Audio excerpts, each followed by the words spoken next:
Today I have the privilege of sitting with Rick Moore, a patient 8 years ago diagnosed with squamous cell carcinoma of the base of tongue. And Rick underwent surgery, emergent trach so he could breathe, and followed by sensitizing chemotherapy with both cisplatin and 5-FU and radiation, a big gun, a total of 6840 centigrade and 37 fractions. And today, 8 years later, we can proudly say at Houston Methodist, he is disease-free. It's good to have you today, Rick. Thank you for having me here.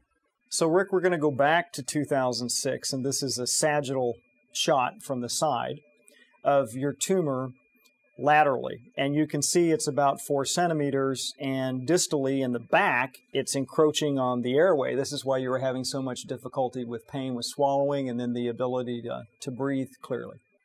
We're now looking at a 3D reconstructed slice, and we can see here from going from bone into fascia and muscle into the actual tumor itself, you're able to identify the actual tumor in its full clarity circumferentially, and you can see how great the image is in comparison to the previous 2D shot. Again, on sagittal view, we can circumferentially spin so that we can pre-flight for your surgery nowadays. In comparison to 2006, Dr. Donovan would have been able to see the major arteries, the vasculature, what's feeding the tumor, and the critical areas around the tumor. Now, for radiation, we can use this to delineate our beam and angles and what we're going to need in the future to protect things like your parotid gland. We can clearly define and see the bilateral parotid gland, submandibular vein, facial nerve. And the importance, Rick, in this is to spare the parotid glands with intensity modulated radiotherapy, the type of radiation you were given and delivered. This was actually performed for the first time on a patient with prostate cancer at Houston Methodist by Dr. Butler. And we used the same technology, IMRT, with you, and we were able to spare hitting and spreading radiation to the parotid glands, even on the right side where your majority of your tumor was located, so that we can preserve your saliva, because the majority of the saliva, which can be thick and thin, is produced from the parotids. Can you tell us a little bit about the quality of life you have, having been about 8 years out from this procedure? I have amazing saliva compared to people I have spoken with who were treated in other places. Again, this is a 3D reconstruction, and one of the advantages of 3D is we're able to take 100% of your data at 0.625 millimeters of measurement and combine it and reconstruct it from a PET, from a CT, from an MRI in combination. A 2D CT scan in gray and white is usually done at 5 millimeter slices and then read. We use 100% of the data, and we're able to volumetrically measure the tumor in both the sagittal view that you see here.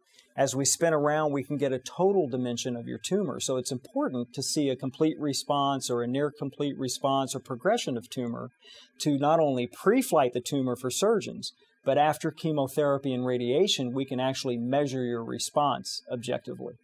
Finally, the good news is we have a PET reconstructed in 3D representation of your normal base of tongue after a complete response 8 years out from combined chemoradiation.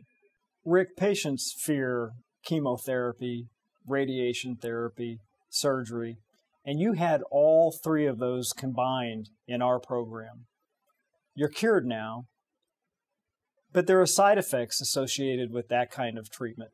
What kind of myths can you lay aside and assure patients that they'll get through this, and what side effects did you have? Well, I have some significant side effects, but I wouldn't call them debilitating. My saliva is pretty good. My taste is excellent.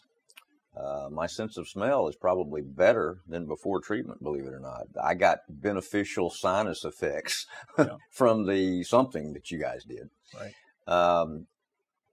I am pretty sensitive to hot spice. Rick, we've been following you for years, and our basic premise to follow you is with the imaging that we've discussed today.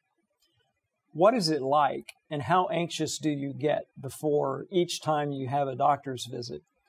And would you recommend the type of imaging we've been talking about in Plato's Cave to others? Well, I have recommended it to others.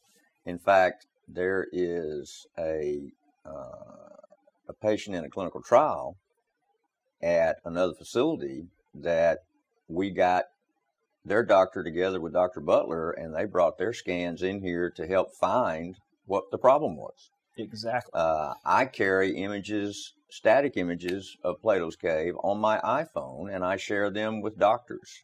So when my eye doctor asks if you had cancer, I show them the tumor. Excellent.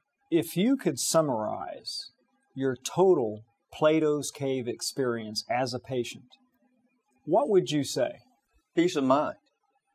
I have and will forever have a symptom when I swallow, every time I swallow. But I can look at that image right there and see clearly, even as a layman, there is no tumor. And so can we, and we're as happy as you are. Thank you.